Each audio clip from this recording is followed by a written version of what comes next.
Namaskar, this is the next part of our monsoon series. If you've missed the previous one, we're going to link it down in the description below.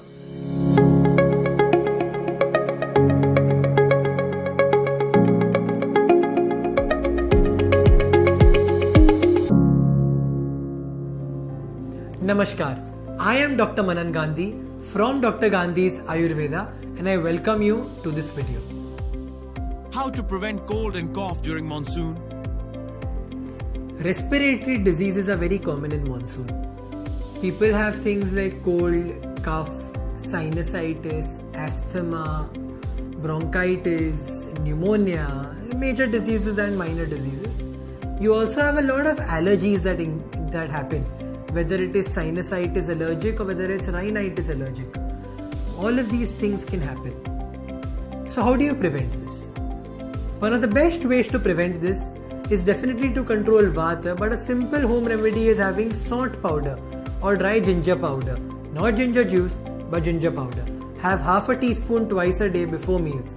Now whether you've already been suffering from the disease or you want to avoid it, in both these cases this will work.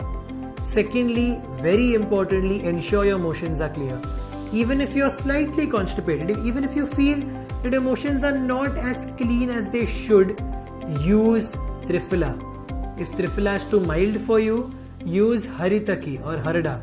If that is also too mild for you, then use our contact details. Contact us and we'll try to help you out for this. But ensure your respiratory system is well maintained, because nowadays, at least in the post-COVID times, respiratory health is extremely important. What is the best time to detox using Panchkarma? Monsoon Panchakarma, as I've said, Basti treatment is supposed to be the best. Panchakarma obviously comprises of 5 treatments. There's Vaman, Virechan, Nasya, Basti and Raktamokshan. Out of which during the monsoons, Vata increases, which is why you should do Basti treatment, because Basti is the best for Vata. However, if the Vata is in the head and you're having any psychiatric, psychological, sleep related problems, random thoughts, that is when you can also use Nasya treatment. Nasya is where you use nasal installations. If there is blood pressure increase, if there is insomnia, you could also consider treatments like Shirodhara, where there is a dhara or a stream of oil poured onto the forehead. You could use all of these therapies in order to help yourself, but the best detoxing therapy I would recommend is enemas, which is Basti. Ayurvedic enemas, mind you, is not the same as a naturopathic one or the one that you would use at home. This is very specific. It is to be done in a very specific way. So do not think a colon cleanse or a hydrotherapy or a naturotherapic enema is Basti. It is not. How can we prepare for the season shift? So Sharad Ritu, which comes after the monsoons, is when Pitta increases. And because Pitta increases during Sharad Ritu and Vata increases during Varsha Ritu, one of the best things you can start doing is having more Amla. Amla is something that will help both in Vata and in Pitta. And a few other things that will be of note is cow's ghee. Cow's ghee is the best treatment for Pitta. So the transition from Varsha Ritu to Sharad Ritu is the transition towards things that cool the body a little more. It should be gradual. If you take too many cooling things during Varsha Ritu, that can lead to Vata increasing. If you do it too late, then Pitta is pretty much already there. So doing it during the last week of monsoons and the first week of Sharad Ritu, which is the post-monsoon heat, is the right time to start transitioning. Start using more ghee in your diet. Start using Amla. Start using things like Neem. Start using things like Gulkand, Khas, Sauf. These things will cool the Pitta down and you're pretty much prepared for the next season change. Remember, Ayurveda has this concept of Ritucharya, wherein you have to tailor your regimen, diet, etc. depending on the season that's going on. This ensures that you do not have these seasonal problems, seasonal diseases, and over the long term, as you've not had diseases for a while, your immune system consolidates and you don't get these major sicknesses as you grow old.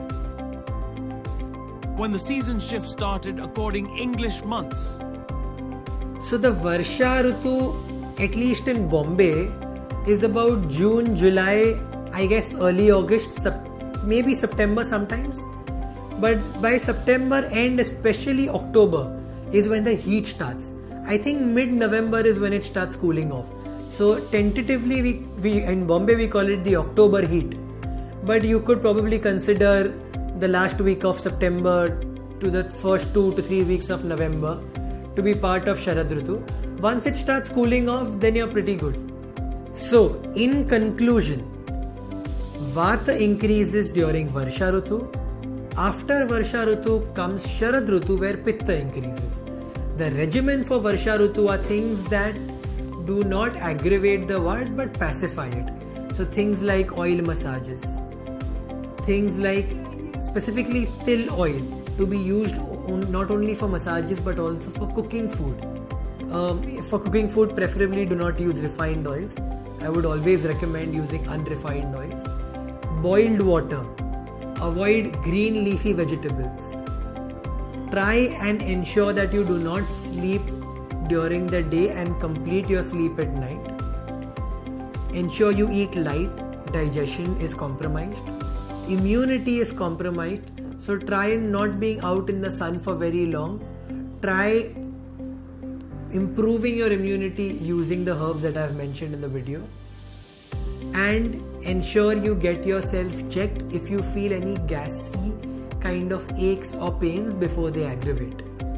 This is Dr. Manan Gandhi. You can like, comment, subscribe if you feel these kind of videos provide any value to you. Thank you. Namaste.